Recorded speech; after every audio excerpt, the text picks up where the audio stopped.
Hi guys, how are you? I hope all of you are doing well. In this video, we will discuss about past perfect tense. अगर आपने past continuous tense वाली video नहीं देखी तो आप ऊपर आई के बटन पर क्लिक करके उसे देख सकते हैं। आज हम पढ़ेंगे पास्ट परफेक्ट टेंस जिसे उर्दू में फेल माजी मुकम्मल कहते हैं। इस टेंस में कोई काम माजी में मुकम्मल हो चुका होता है। अगर हम उर्दू में इसकी पहचान के बारे में बात करें तो उर्दू फिकरात के आखिर में चुका था, चुकी थी, चुके थे या चुकी थी वगैरह आता है। मसलन मैं खत लिख चुका था, हम हॉकी खेल चुके थे, उस्ताद के आने से पहले लड़के शोर कर चुके थे। इसमें थर्ड फॉर्म ऑफ वर्ब इस्तेमाल होती है और इसमें हेल्पिंग वर्ब हैड इस्तेमाल होता है। चलिए हम इसको बनाते हैं। बनाने के लिए सबसे पहले सब्जेक्ट इस्तेमाल करते हैं, उसके बाद हेल्पिंग वर्ब, उसके बाद थर्ड फॉर्म ऑफ वर्ब और उसके बाद फिर ऑब्जेक्ट। चलिए इस स्ट्रक्चर को सेंटेंस में यूज करते हैं। For example, I had written a letter. अब देखिए जैसे स्ट्रक्चर में था कि सबसे पहले सब्जेक्ट आएगा तो इसमें भी आई एक सब्जेक्ट आ गया। उसके बाद हेल्पिंग वर्ब था हैड और यहाँ भी हैड आ गया। उसके बाद थर्ड फॉर्म ऑफ वर्ब थी, यहाँ भी written third form of verb आ गई। उसके बाद वहाँ लास्ट पे ऑब्जेक्ट था, यहाँ भी ऑब्जेक्ट आ गया लेटर। एक और एग्जांपल देखते हैं, वी हैड प्लेड हॉकी। देखिए ये भी सेम है कि सबसे पहले सब्जेक्ट वी आ गया, उसके बाद हैड आ गया, उसके बाद third form of verb played आ गया और लास्ट पे ऑब्जेक्ट हॉकी आ गया। यहाँ बहुत से स्टूडेंट्स गलती करते हैं। इस टेंस में आमतौर पर दो कामों के मुकम्मल होने का जिक्र होता है। जो काम पहले मुकम्मल हो उसका तर्जमा परफेक्ट टेंस में करते हैं और दूसरे का तर्जमा पास्ट इंडेफिनेट में करते हैं। चलिए इसको एग्जाम्पल में समझते हैं। For example, the boys had make a noise before the teacher came. अब देखें यहाँ पहले बॉयज शोर कर चुके थे, टीचर बाद में आया है।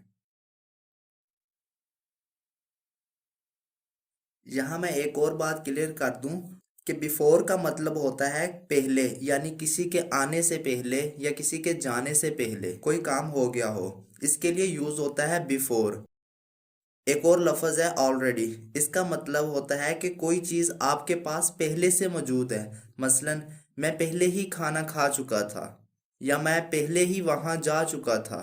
इस डिफरेंस को जहन में रखिएगा कि बिफोर कहाँ इस्तेमाल होता है और ऑलरेडी कहाँ यूज होता है।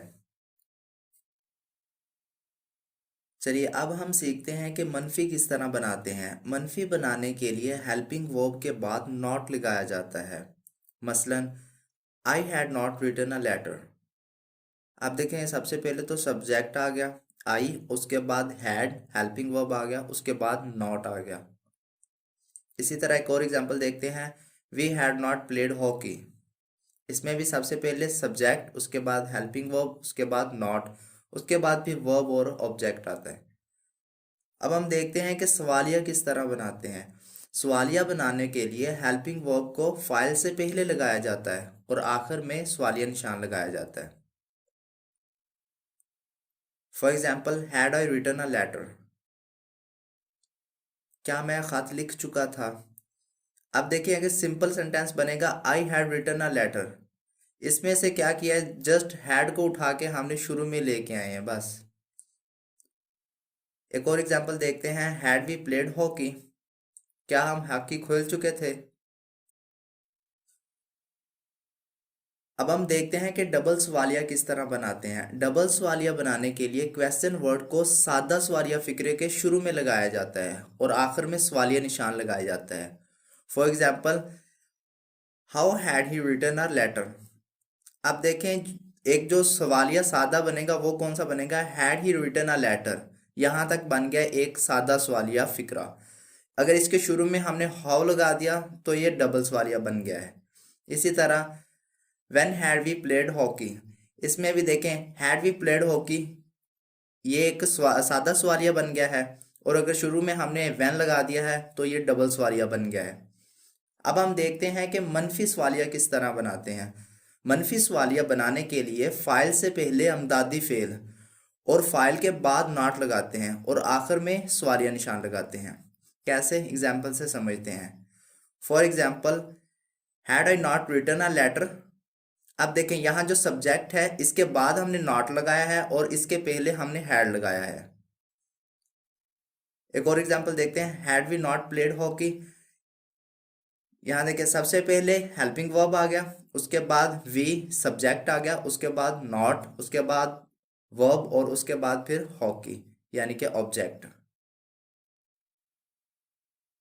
उम्मीद है यहाँ तक तो समझ आ गया होगा। अब हम बढ़ते हैं एडवांस लेवल की तरफ, लेकिन बढ़ने से पहले एक छोटी सी रिक्वेस्ट है कि हमारे चैनल को सब्सक्राइब कर लीजिए और साथ में बेल आइकन को भी प्रेस कर लीजिए। अब हम देखते हैं कि इस टेंस का यूज कहाँ कर सकते हैं हम।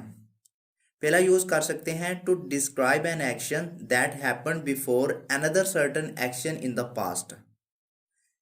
ऐसे काम के लिए जो दूसरा काम होने से पहले मुकम्मल हो, यानी एक काम के होने से पहले दूसरा काम मुकम्मल हो चुका हो। जैसे डॉक्टर के आने से पहले मरीज मर चुका था, मेरे आने से पहले वो जा चुका था, मेरे खाना खाने से पहले वो खाना खा चुका था। अब इसको एग्जाम्पल के जरिए समझते हैं। जब मैं पहुंचा तो खेल शुरू हो चुका था। The match had started when I reached. अब देखें जो पहले क्या है काम हुआ था कि द मैच हैड स्टार्टेड यानी कि मैच शुरू हो चुका था, पहुंचा बाद में है वो, तो इसलिए पहले का तर्जमा किस में हुआ है, पास्ट परफेक्ट में, और दूसरे का तर्जमा हुआ है पास्ट इंडेफिनेट टेंस में। एक और एग्जाम्पल देखते हैं, उस्ताद के आने से पहले तुलबा जमा हो चुके थे। The students had gathered before the teacher came. अब यहाँ भी देखें कि स्टूडेंट्स पहले जमा हो चुके थे, उस्ताद बाद में आया है, तो इसमें भी सेम पहले का तर्जमा पास्ट परफेक्ट में हुआ है और दूसरे का पास्ट इंडेफिनिट टेंस में। नेक्स्ट इसका यूज देखते हैं, after if only would that and wish. यानी हम इस टेंस को ऐसे सेंटेंस में भी यूज कर सकते हैं जिसमें हम ख्वाहिश को जाहिर करें या काश के लफ्ज के लिए या सिर्फ के लफ्ज के लिए हम इस्तेमाल कर सकते हैं। फॉर एग्जाम्पल, काश कायदे आजम कुछ अरसा और जिंदा रहते। Would that Quaid-e-Azam had lived a few years more. Another example, मेरी ख्वाहिश है कि मैं वजीफा हासिल करता। I wish I had won scholarship. Next इसका यूज देखते हैं, the if class of conditional sentences of the past is in past perfect tense. यानी माजी के शर्तिया जुमले के लिए भी हम इस्तेमाल कर सकते हैं जिसमें इफ वाले सेंटेंस हो, और इफ वाले का तर्जमा हम पास्ट परफेक्ट में करेंगे और दूसरे हिस्से का तर्जमा वुड हैव के साथ होगा और वर्ब की थर्ड फॉर्म ही इस्तेमाल होगी। मसलन, अगर वो वक्त पर आती तो मुझसे मिल लेती। If she had come in time she would have met me. Another example, अगर आप मेहनत करते तो आप वजीफा हासिल कर लेते। If you had worked hard you would have von scholarship. I hope कि आपको इस टेंस की अच्छे से समझ आ गई होगी और आप इस एक्सरसाइज को भी सॉल्व कर लेंगे। सॉल्व करके कमेंट में ज़रूर बताइएगा कि आप कितने सेंटेंस ठीक कर पाए हैं। अगर आपको वीडियो अच्छी लगी है तो वीडियो को लाइक कर दें और चैनल को सब्सक्राइब कर दें और साथ में बेल आइकन को भी प्रेस कर दें ताकि हमारी हर आने वाली वीडियो आप तक आसानी के साथ पहुंच सके। मिलते हैं नेक्स्ट वीडियो में, तब तक अपना ख्याल रखिएगा। अल्लाह हाफिज़।